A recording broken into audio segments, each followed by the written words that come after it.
He dumped me the night before Valentine's Day, and I'll always thank him for it. I thought I was going to have the most romantic Valentines of my life. My boyfriend of 2 years had been dropping hints for weeks, saying things like, "Just wait, this Valentine's will be unforgettable." Unforgettable, yeah, just not in the way I expected. On February 13th, less than 24 hours before the big day, he showed up at my apartment with a box. My heart jumped. Was it jewelry? A surprise gift? Nope, it was my stuff, tossed into a cardboard box like trash. He didn't even sit down. He just stood there in my doorway, arms crossed, and said, "I can't do this anymore. You're too boring. You don't challenge me. I need someone more exciting." I was stunned. "Are you serious? You're breaking up with me the day before Valentine's?" He shrugged. "Better now than tomorrow, besides," and then here's the kicker. I already made plans. My stomach dropped. Sure enough, the next day my phone blew up with screenshots. He had posted pictures of himself with a new girl at some rooftop Valentine's dinner. Captioned, "Finally found my real match." It felt like someone ripped my heart out in front of the whole world. I cried until my head hurt, scrolling through everyone commenting on how cute they looked. On Valentine's Day itself, I couldn't stand being in my apartment, so I dragged myself to the cafe down the street. I sat in the corner, puffy-eyed, sipping the world's most pathetic hot chocolate while couples around me exchanged flowers and kisses. That's when I noticed the barista. He'd been watching me with this soft, almost protective look. When he brought me my drink refill, he slid a napkin under the cup. I thought it was just a receipt until I opened it. Scribbled in blue pen were 6 words that made my chest ache in a whole new way. "Don't waste tears on trash. Dinner tomorrow?" I stared at it, stunned. He gave me the smallest smile before walking back to the counter. For the first time in 24 hours, I laughed. The next night, I showed up, nervous, still heartbroken, but curious. He cooked me pasta in his tiny apartment kitchen, and we talked for hours. He didn't call me boring. He didn't compare me to anyone else. He just listened. Fast forward 3 years later, I married that barista. And the guy who dumped me? Last I heard, his real match cheated on him with his best friend. So yeah, getting dumped the night before Valentine's Day? Best gift I ever got.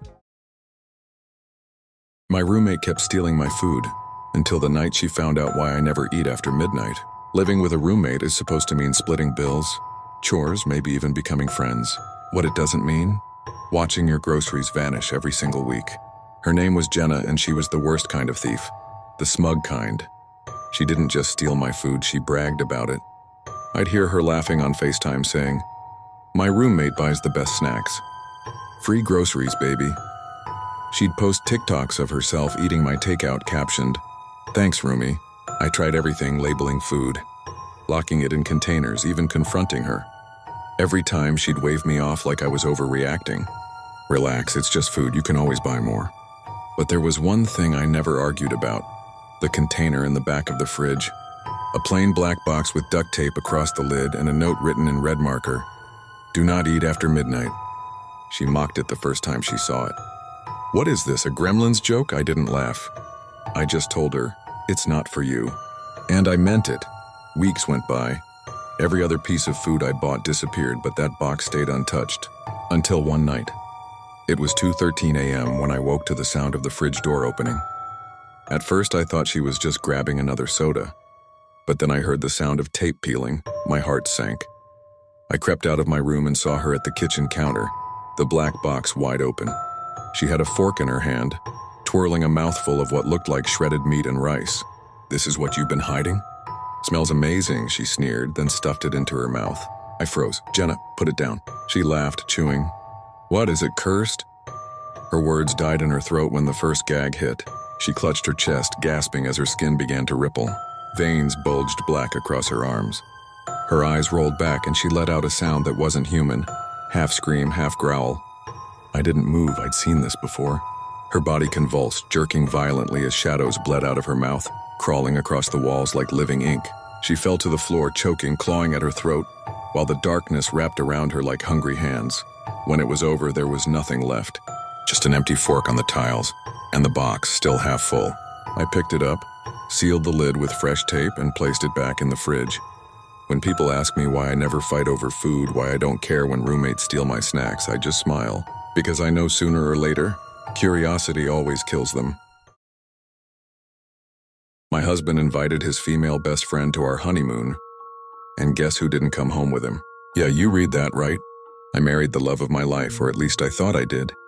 We'd only been married for 2 days when he dropped the bomb. He wanted his best friend Chloe to come with us on our honeymoon. His reasoning? She's like family. She helped plan the wedding, she's basically part of us. I thought it was a joke.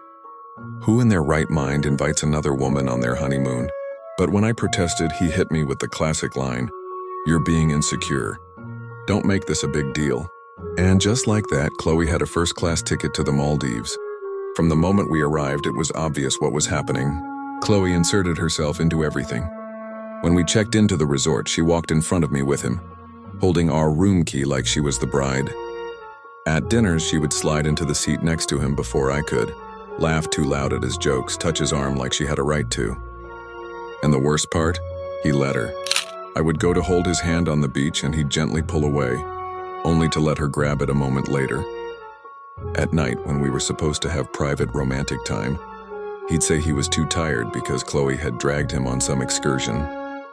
I tried to stay calm, tried to remind myself this was just a trip. But then I caught them sharing an ice cream cone, literally feeding each other while I sat there like a third wheel on my own honeymoon. When I confronted him, he rolled his eyes.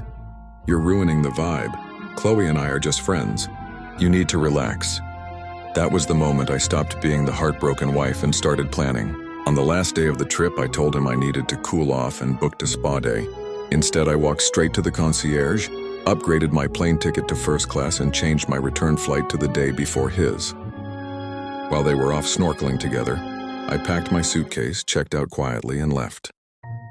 When he got back to the resort that evening, I was already gone.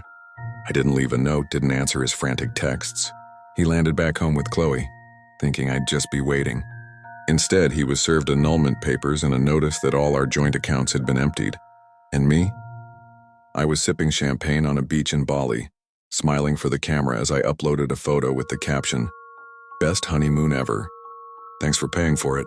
I didn't just leave him. I left him with exactly what he deserved.